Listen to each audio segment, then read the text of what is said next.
La conférence en soi, c'était pour plus apprendre. Comme je l'ai dit, on a fait les sensibilisations.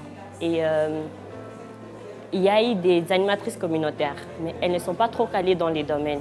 On s'est dit d'inviter les gens pour profiter avec les personnes qui sont calées dans les domaines afin d'être plus informés qu'avant.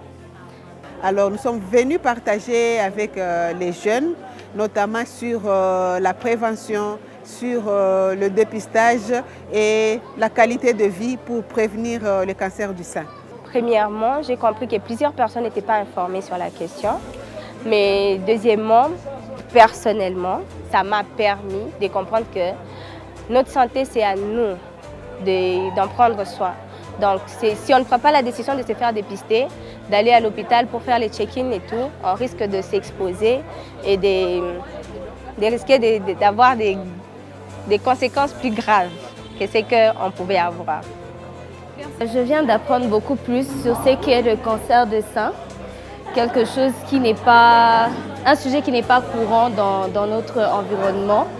Et tel que le thème le dit, je sais maintenant comment prévenir ou se faire dépister et comment avoir une qualité de vie saine.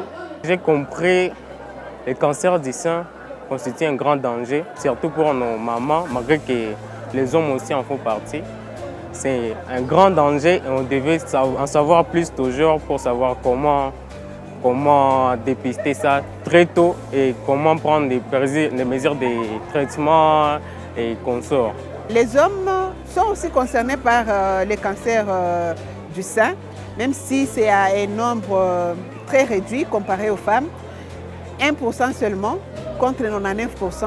Mais les hommes sont dans la société, ils seront d'abord des grands sensibilisateurs pour encourager les femmes à faire le dépistage, mais elles aussi sauront qu'ils sont concernés et que le mode de vie, aussi une surveillance, le mode de vie les concerne aussi. L'objectif, c'était vraiment, comme je l'ai dit, d'informer les gens, mais aussi leur appeler ou soit leur motiver à se faire dépister pour savoir comment leur état de santé évolue. Tout ce que j'ai sorti comme un conseil, je peux le dire, c'est toujours former les femmes parce que ça constitue un grand danger pour elles. Et en savoir plus, c'est toujours bénéfique. Et ça va aider ses proches et ainsi que soi-même en tant que femme, malgré que nous aussi, hommes, on est touchés. Je m'engage à pouvoir me faire dépister pour savoir dans quel état est-ce que je me trouve, mais aussi en tant que CEO d'une entreprise qui travaille beaucoup avec les femmes. Je voudrais être ambassadrice de cette information, la faire parvenir à un grand nombre et faire en sorte que, je dirais, la majorité des personnes que je connais, des personnes qui sont autour de moi, connaissent aussi cette information et prennent des actions par rapport à cette information. Alors nous pensons qu'à travers cette communication, les jeunes seront des ambassadeurs dans leur famille pour encourager les femmes à venir se faire dépister sans attendre les signes et pour juste augmenter les risques d'une détection précoce et de prévenir aussi ce cancer. Après toutes ces activités, comme on l'a dit, on va passer par le dépistage. Et c'est pas juste ce mois d'octobre qu'on va continuer avec ça. Donc la lutte continue.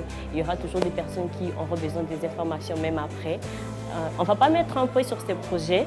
On va continuer avec les sensibilisations jusqu'à la fin et sauver la vie des gens. C'est ça l'objectif.